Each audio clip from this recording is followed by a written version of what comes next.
Alright mga kabons, tara po at samahan niyo po kaming maglinis muna ng koral dahil napakadumi po at napakasukal ng ating babuyan. So kailangan po natin munang maglinis upang maging maaliwalas po ang kapaligiran ng ating mga babuyan. Okay, samahan niyo po kami sa aming paglilinis para po maging maaliwalas ang kapaligiran ng ating mga baboy. Alright mga kabons, narito po tayo ngayon sa ating babuyan. Yan. Narito po tayo ngayon sa piggery farm para po magpalinis ng paligid dahil sobrang napakakapal ng mga malalaking puno na hindi naman dapat narinig. Yan, tsaka delikado po at pinamamahayan na po ng mga ahas.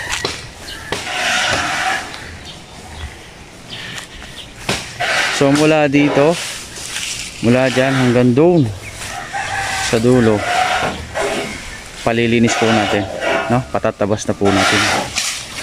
Hari nga kayo mga taga-saan kayo?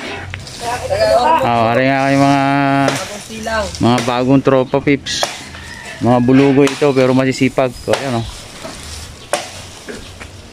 ating nausap na maglinis din ito mga coral nalinis na yung iba, malinis na ito, nalinis na nila. So ito inuutay-utay naman nating linisin, inuutay-utay na rin natin sunugin yung mga damo.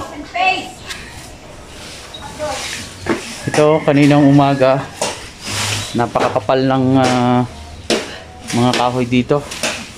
So ngayon ito na po nilang linisin. Siyempre bago po sila mag-umpisa dapat meron po silang mga bota. Yan, nakabota dapat. Yan, tatanggalin po natin lahat ng mga kahoy na yan hanggang doon sa dulo. Malaki-laking ayusin na rin coral na rin. Ayan, utay-utay natin linisin hanggang sa malinis na. Delikado po at baka pamahayan na po ng maraming ahas.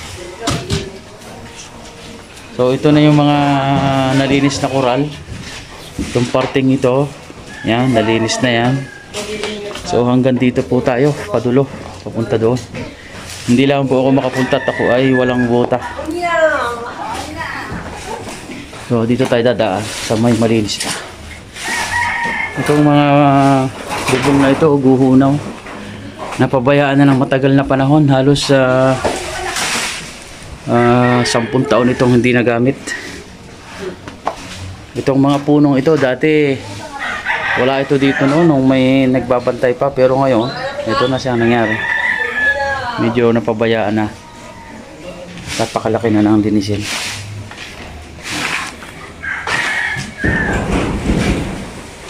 So ito ang ating tawag dito. Ito ang ating goal ngayon. Malinis ito hanggang doon sa likod ng septic tank doon para malinis at maganda, maliwalas. Tapos pag nalinis yan, ayusin na natin yung bakod din may bakod dyan hanggang doon sa may puno ng kawayan. Babakuran na uli natin para hindi makalus itong mga hayop. At tataniman natin yan ng maganda-gandang tanim. Tatanggalin natin itong mga bagi na naglawit na yan dahil delikado po yan. Alright, so ito ay siguro mga 2 araw o 3 araw na linisan para makita natin ang progress. Ngayon talaga napakasukal pa. So marami pang dapat tanggalin. Mga naglawit ang bagin, Nakakuha naman ako ng masisipag na mga bulugo, yung mga tambay din mag-asipag maglinis.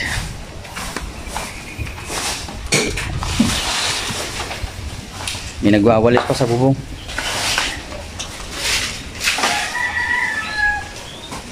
Dami ng damo, bagsak na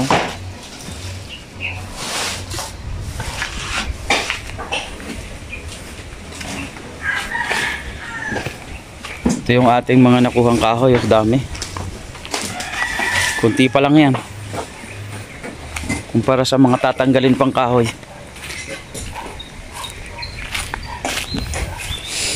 Ito yung mga puno na natanggal. Oh. Lalaki.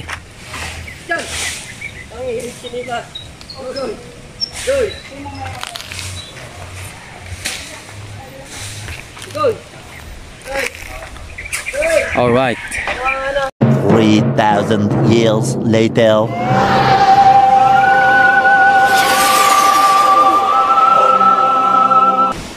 Huwag ka na magbuta utoy sa taas. Magkinilas na ikaw para ikaw ay hindi madulas. Awat mo na na. Utoy mo na dito na guna. Utoy, ingatan mo yung tinatapakan mo ha. Di bala nang malaglag ang kahoy, huwag lang ikaw.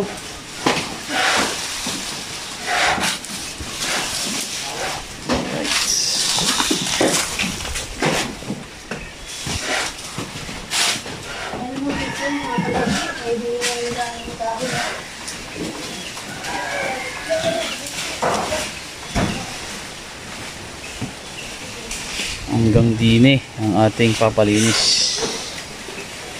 Ito po yung likod ng ating koral, ng ating babuyan. Napakasukal din. Pero mas masukal ito nung una naming nilinis. Kunti na lang. Mauubos na.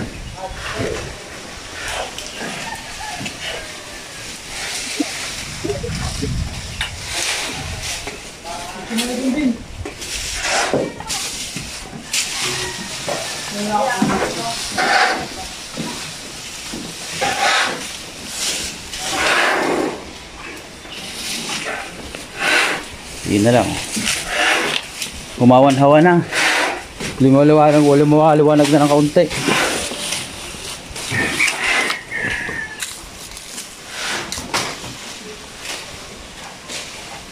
Okay, tanggalin yan mga damong yan. Okay.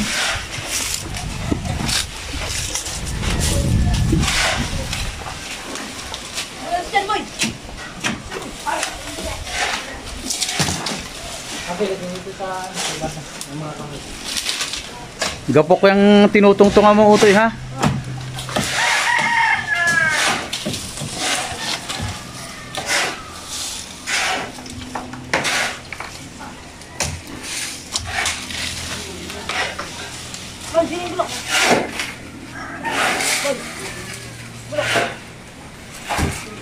Yeah, hilahin mo yan tuyo, yung mga damong yan tuyo. Baba mo yan, baba yan.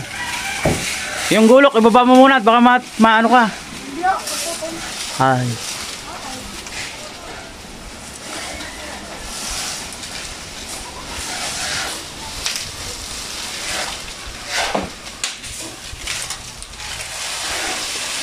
Ah.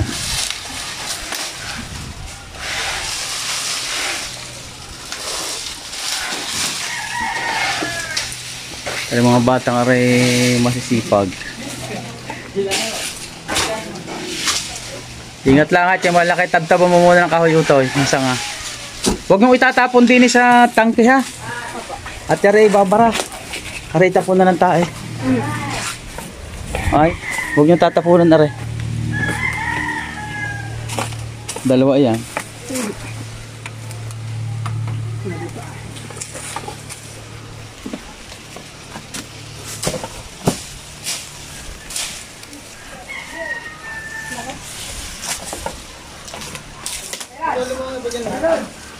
Ibaba nyo muna yan mga kahoy.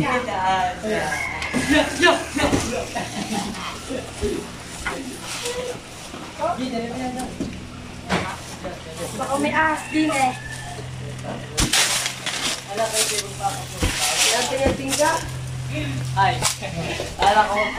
Bakit kayo mahulog?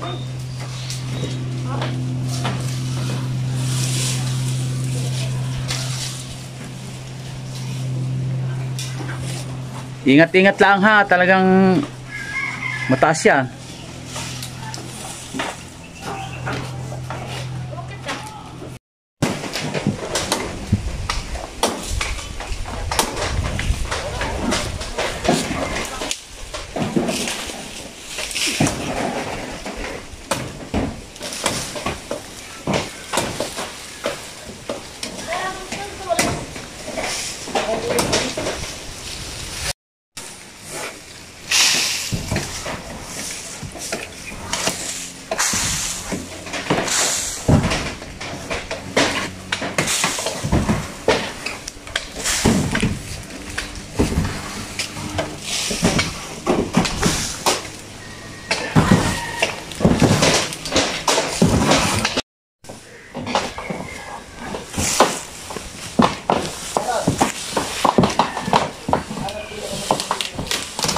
Yon. Huwag kayong umano. Yan lang, sige.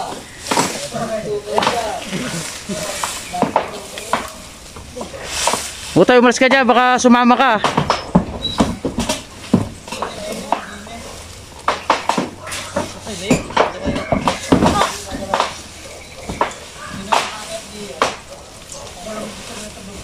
Oh, lakay.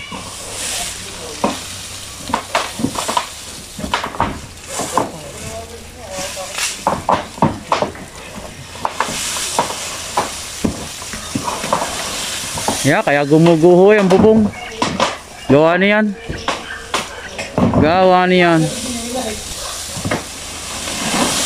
Yun! Ina! Yun! Oh.